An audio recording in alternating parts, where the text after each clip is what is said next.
ভোররাতে ভয়াবহ ড্রোন ও ক্ষেপণাস্ত্র হামলায় কেঁপে উঠল কিয়েভ। রাশিয়ার হামলায় আবাসিক ভবন ক্ষতিগ্রস্ত, আহত অন্তঃসত্ত্বা নারীসহ 11। এবার প্লাস্টিকের শরীরে সার্জারি শিখে ডাক্তার হবেন শিক্ষার্থীরা। মৃতদেহ বা রোগীর বদলে নকল অঙ্গে হবে অপারেশনের হাতেখড়ি। মার্কিন প্রযুক্তির পর এবার চীনেও ইলেকট্রোম্যাগনেটিক ক্যাটাপাল্ট। চীনের তৃতীয় বিমানবাহী রণতরী ফুজিয়ান পরিদর্শন করলেন শি জিনপিং। ভোরের আলো ফোটার আগেই ইউক্রেনের রাজধানী কিয়েভে একযোগে বড় ধরনের ড্রোন ও ক্ষেপণাস্ত্র হামলা চালিয়েছে রাশিয়া। 14 নভেম্বর শুক্রবারের এই হামলায় শহরের বিভিন্ন আবাসিক ভবন ক্ষতিগ্রস্ত হয়েছে এবং গোটা এলাকা বিস্ফোরণ ও আগুনে কেঁপে ওঠে। গণমাধ্যমে প্রকাশিত ফুটেজে দেখা যায় কিয়েভের আকাশ প্রতিরক্ষা ব্যবস্থা শহরের আকাশে উড়ে আসা ড্রোন ও ক্ষেপণাস্ত্রগুলোকে ধ্বংস করার সময় পুরো আকাশ আলোয় ভরে ওঠে। শহরের মেয়র ভিটালি ক্লিচকো জানিয়েছেন, এই ঘটনায় মোট 11 জন আহত হয়েছেন, যাদের মধ্যে একজন গর্ভবতী নারীও রয়েছেন। কর্মকর্তারা বলছেন, সরাসরি হামলার পাশাপাশি আকাশ থেকে পড়া ধ্বংসাবশেষের কারণেও বেশি ক্ষতি হয়েছে।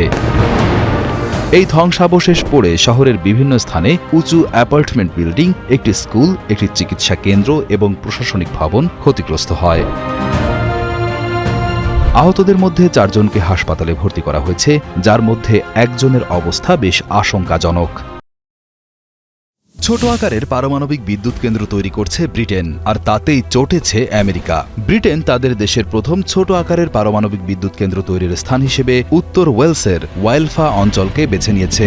এই মিনি রিয়্যাক্টর বা SMR গুলো প্রথাগত বড় পারমাণবিক কেন্দ্রের তুলনায় অনেক কম খরচে এবং বেশ দ্রুত তৈরি করা যায়। তবে ব্রিটেনের এই সিদ্ধান্তে আমেরিকা কড়া সমালোচনা করেছে।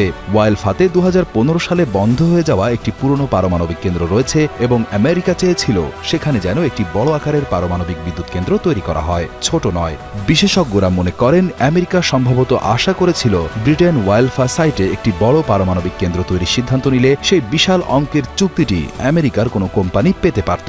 ব্রিটিশ সরকার জানিয়েছে, তারা বিদ্যুৎ নিরাপত্তা বাড়াতে এবং জলবায়ু পরিবর্তনের প্রভাব মোকাবেলা করতে এই SMR প্রযুক্তির জন্য 2.5 বিলিয়ন পাউন্ড বা প্রায় 41,038 কোটি টাকারও বেশি বিনিয়োগ করবে। এই মিনি রিয়্যাক্টরগুলোর ডিজাইন তৈরি করেছে বিখ্যাত রোলস রয়েস কোম্পানি। আশা করা হচ্ছে 2030-এর দশকের মধ্যে যখন এই কেন্দ্রটি চালু হবে, তখন এটি প্রায় 30 লক্ষ বাড়ির বিদ্যুতের চাহিদা মেটাতে পারবে এবং নির্মাণের সময় স্থানীয়ভাবে প্রায় 3,000 মানুষের কর্মসংস্থান হবে। ভবিষ্যতে হয়তো আর তরুণ ডাক্তারদের অপারেশন শেখার জন্য মৃতদেহ কাটতে হবে না, কারণ তৈরি হচ্ছে প্লাস্টিক, রাবার আর নরম জেলি দিয়ে তৈরি হৃৎপিণ্ড, কিডনি সহ নানা রকম মানব অঙ্গ প্রত্যঙ্গ। এগুলো দেখতে কিংবা স্পর্শ করতে এবং কাটতে একদম আসলের মতো। এটি কোনো কল্পবিজ্ঞান নয়। লন্ডনের কিংস কলেজের একদল বায়োমেডিক্যাল ইঞ্জিনিয়ারিং ছাত্র ঠিক এই অসাধ্য সাধন করেছে। তারা এমন সব নকল কিন্তু হুবহু মানুষের মতো অঙ্গ প্রত্যঙ্গ তৈরি করেছে, যা চিকিৎসা বিজ্ঞানের চেহারাই পাল্টে দিতে পারে। ছাত্ররা তাদের এই দলের নাম দিয়েছে পিচ সিমুলেটরস। তাদের তৈরি এই অঙ্গগুলোকে বলা হচ্ছে অ্যানথ্রোপোমরফিক ফ্যান্টম। বর্তমানে নতুন ডাক্তাররা যখন কোনো অপারেশন বা সার্জারি শেখেন, তখন তাদের একটি পুরনো পদ্ধতি মানতে হয়, যাকে বলা হয় দেখো, করো এবং শেখাও। এই পদ্ধতিতে একজন নতুন ডাক্তারকে প্রথমে সিনিয়র ডাক্তারের অপারেশন দেখতে হয়, তারপর সরাসরি রোগীর ওপরই সিনিয়রের তত্ত্বাবধানে অপারেশন করতে হয়। এই পদ্ধতিটি রোগীর জন্য খুবই ঝুঁকিপূর্ণ। অনেক সময় প্রশিক্ষণের জন্য প্রাণী বা মৃতদেহ ব্যবহার করা হয়, যা খুবই ব্যয়বহুল এবং নৈতিকভাবেও এটি নিয়ে অনেক প্রশ্ন রয়েছে। পিচ সিমুলেটরস সদস্য কার্লো সাইজা, স্টিফেন মরিস এবং জিক্সি ওয়াং রোগীদের শরীরের সিটি স্ক্যান বা MRI নিয়ে গবেষণা করছেন। এরপর তারা এমন সব ইঞ্জিনিয়ারিং উপকরণ যেমন বিভিন্ন ধরনের পলিমার, প্লাস্টিক, রাবার এবং হাইড্রোজেল খুঁজে বের করেছেন, যা মানুষের মাংস, হাড় বা অন্যান্য টিস্যুর মতোই আচরণ করে। বায়োমেডিক্যাল ইঞ্জিনিয়ারিং ছাত্রদের সহযোগী ডক্টর অ্যান্তোনিয়া পন্টিকি জানান কিভাবে দক্ষতা বাড়াতে ভূমিকা রাখবে এই নকল অঙ্গ প্রত্যঙ্গ। So we are developing our own materials. এই নকল অঙ্গগুলো আসল মানবদেহের খুব কাছাকাছি হওয়ায় ডাক্তাররা কোনো ঝুঁকি ছাড়াই নিরাপদে এগুলোর ওপর বারবার সার্জারি অনুশীলন করতে পারবেন। এতে তাদের হাত পাকবে এবং আসল রোগীর ওপর অপারেশনের সময় ভুলের আশঙ্কা প্রায় থাকবেই। পশু পাখির শরীরের ওপর পরীক্ষা করলে সঠিক ফল আসে না, কারণ তাদের শরীর মানুষের থেকে আলাদা। Fake that looks just like the real deal. Pitch simulators সদস্য কার্লোস সাইজা জানান, মানবদেহ নিয়ে এআইকে ট্রেনিং দেওয়ার জন্য এই অঙ্গ প্রত্যঙ্গগুলো কাজে লাগবে। মানুষের উপর পরীক্ষা না করে কোনো এআইকে নিখুঁত বানানোর একমাত্র উপায় হলো এমন কিছু নকল জিনিস তৈরি করা যা দেখতে ঠিক আসলের মতো।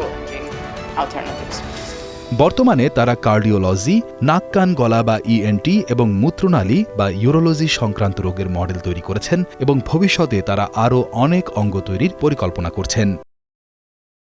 চীনের নতুন বিমানবাহী রণতরী ফুজিয়ান পরিদর্শন করলেন দেশটির প্রেসিডেন্ট শি জিনপিং। এই যুদ্ধজাহাজটি অন্যান্য সাধারণ জাহাজের মতো নয়, কারণ এটি চীনের প্রথম বিমানবাহী রণতরী যাতে অত্যাধুনিক তড়িৎচৌম্বকীয় ক্যাটাপল্ট প্রযুক্তি ব্যবহার করা হয়েছে। এই প্রযুক্তি অনেকটা বিশাল এক বৈদ্যুতিক স্প্রিংয়ের মতো, যা বিমানকে অনেক কম সময়ে এবং কম দূরত্বে রানওয়ে থেকে উড়তে সাহায্য করে। চীনে ব্যবহার করা এই তড়িৎ চুম্বকীয় ক্যাটাপল্ট আমেরিকা প্রথম সামরিক রণতরীতে ব্যবহার করা শুরু করে 2017 সাল থেকে। 1950 সাল থেকে আমেরিকা যে স্টিম ক্যাটাপল্ট বা বাষ্পচালিত ক্যাটাপল্ট ব্যবহার করত তা বাতিল করে 2017 সালে প্রথম নতুন ইলেকট্রোম্যাগনেটিক ক্যাটাপল্ট প্রযুক্তি রণতরীতে ব্যবহার শুরু করে। চীনের প্রেসিডেন্ট শি জিনপিং স্যানিয়া শহরের একটি নৌবন্দরে ফুজিয়ানের উদ্বোধন ও পতাকা উত্তোলন অনুষ্ঠানে যোগ দেন। এরপর তিনি বিশাল এই যুদ্ধ জাহাজটিতে ওঠেন এবং দেশের নতুন বিমানবাহী রণতরীর উন্নয়ন প্রচেষ্টা এবং এর যুদ্ধ প্রস্তুতি সম্পর্কে বিস্তারিত খোঁজ নেন। ফুজিয়ান হল চীনের তৃতীয় বিমানবাহী রণতরী এবং এটি পূর্বাঞ্চলের ফুজিয়ান প্রদেশের নামে নামকরণ করা হয়েছে। প্রেসিডেন্ট শি জিনপিং জাহাজটির পাইলট এবং সহায়ক কর্মীদের সাথেও কথা বলেন। তিনি তাদের পেশাগত দক্ষতা এবং যুদ্ধের ক্ষমতা ক্রমাগত বাড়ানোর জন্য উৎসাহ দেন। পরীক্ষামূলক উড্ডয়নের জন্য অনেক সাহসের প্রয়োজন। আপনারা যা করছেন তা সত্যি অসাধারণ। আপনারা সবাই বীর। আমি আশা করি আপনারা আপনাদের ক্ষমতা বাড়িয়ে ফুজিয়ানের যুদ্ধের ক্ষমতাকে আরও শক্তিশালী করতে সাহায্য করবেন। কানাডার টরেন্টোতে এই মৌসুমের প্রথম তুষারপাত শুরু হয়েছে। 9 নভেম্বর রবিবারে শুরু হওয়া এই তুষারপাত শহরবাসীকে এক নতুন আনন্দ এনে দিয়েছে।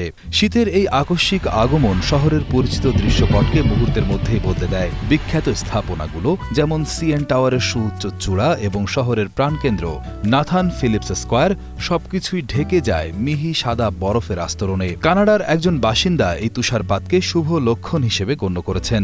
বিশেষ এই দিনে স্থানীয় বাসিন্দা থেকে শুরু করে বিভিন্ন স্থান থেকে আসা পর্যটকেরা রাস্তায় নেমে আসেন। তারা প্রাকৃতিক এই উপহারকে দুহাত ভরে উপভোগ করেন। শিশুরা বরফের মাঝে খেলাধুলা করে, আবার কেউ কেউ মোবাইলে এই সুন্দর মুহূর্তগুলোকে ক্যামেরাবন্দি করেন। তাদের কাছে এটি যেন শীতকাল শুরু হওয়ার একটি উৎসব। আবহাওয়ার পূর্বাভাসে বলা হয়েছিল রবিবার সারাদিন 5 থেকে 10 সেন্টিমিটার পর্যন্ত তুষারপাত হতে পারে, যার ফলে রাস্তায় গাড়ি চালানো কঠিন হতে পারে এবং গণপরিবহনে দেরি হওয়ার সম্ভাবনা রয়েছে। তবে এই সতর্কবার্তা সত্ত্বেও শহরের মানুষজন শীতের আগমনকে হাসি মুখে বরণ করে নিয়েছেন। It's beautiful. Snow in November is beautiful. It means that the winter is coming. Canadian winter is a snowy winter. So that's hopefully a good sign that we will have a beautiful Christmas mystery and a snowy winter. All good signs. নিরুপায় হয়ে ফসলের জমিতে আগুন ধরিয়ে দিচ্ছেন ভারতের কৃষকেরা। ফসলের অবশিষ্ট অংশ অর্থাৎ খড় সরাতে প্রয়োজনীয় যন্ত্রপাতি না থাকায় ভারতের পাঞ্জাবের কৃষকেরা ধান কাটার পর গম বোনার জন্য দ্রুত জমি প্রস্তুত করতে এই খড় পোড়াচ্ছেন, যা থেকে প্রচুর কালো ধোঁয়া তৈরি হচ্ছে। ফলে ভারতের রাজধানী নয়াদিল্লির বাতাস ভয়াবহ রকম দূষিত হয়ে পড়ছে। সেখানকার বায়ুমান সূচক 400 ছাড়িয়ে গেছে, যা গুরুতর পর্যায়। এই দম বন্ধ করা পরিস্থিতির অন্যতম প্রধান কারণ হল শত শত কিলোমিটার দূরে পাঞ্জাবের কৃষকদের ফসলের অবশিষ্টাংশ পোড়ানো। মনসা জেলার কৃষক দিদার সিং এর মতো কৃষকেরা বলছেন তারা ইচ্ছা করে নয় বরং বাধ্য হয়ে আগুন লাগান। তাদের মতে ফসল কাটার পর নতুন ফসল বোনার জন্য খুব কম সময় থাকে, তাই আগুন ছাড়া তাদের আর কোনো উপায় থাকে না। পাঞ্জাবের কোনো কৃষকই খড় পোড়াতে এবং মরুভূমির বাতাস এবং তার পানি দূষিত করতে চায় না, কিন্তু আমাদের সম্পদের সীমাবদ্ধতা আছে। আমাদের গ্রামের জন্য আমাদের কাছে মাত্র 2টি ট্রাক্টর আছে এবং তাদের পক্ষে পুরো 5500 একর জমি জুড়ে চাষ করা অসম্ভব। তাই আমরা অসহায়। কৃষকরা তাদের শ্বাস প্রশ্বাসের বাতাসকে দূষিত করতে এবং নিজেদের জন্য সমস্যা তৈরি করতে চায় না। এই সময়ের মধ্যে খড় সরানোর জন্য প্রয়োজনীয় যন্ত্রপাতি কেনার বা ভাড়া করার মতো টাকা নেই ছোট কৃষকদের। তারা এই দূষিত বাতাসেই শ্বাস নেন এবং এর বিপদ সম্পর্কে সচেতন, তবুও তারা নিজেদেরকে নিরুপায় মনে করেন। মানসার ডেপুটি কমিশনার নবজোৎ কৌরের মতে এটি একটি মানসিকতার বিষয়, কারণ পোড়ানোই সবচেয়ে সহজ উপায়, যদিও যন্ত্রপাতি ও অর্থের অভাবও একটি বড় সমস্যা। So firstly it is about the mindset of প্রথমত এটি কৃষকদের মানসিকতার বিষয়। কিছু কৃষক আছেন যারা ফসলের অবশিষ্টাংশ ব্যবস্থাপনা পদ্ধতি অনুসরণ করার বিরোধিতা করেন। দ্বিতীয়ত এটি আর্থিকও কারণ, এতে খরচ জড়িত। যখন তাদের ক্ষেত পরিষ্কার করতে হয় তখন তাদের অতিরিক্ত অর্থের প্রয়োজন হয়। তৃতীয়ত এটি যন্ত্রপাতির ঘাটতি। আমরা ধীরে ধীরে ঘাটতি কমানোর চেষ্টা করছি। এই মারাত্মক দূষণের কারণে দিল্লিতে জরুরি অবস্থা জারি করা হয়েছে এবং দূষণ শিল্প অপ্রয়োজনীয় নির্মাণ কাজ বন্ধ করে দেওয়া হয়েছে।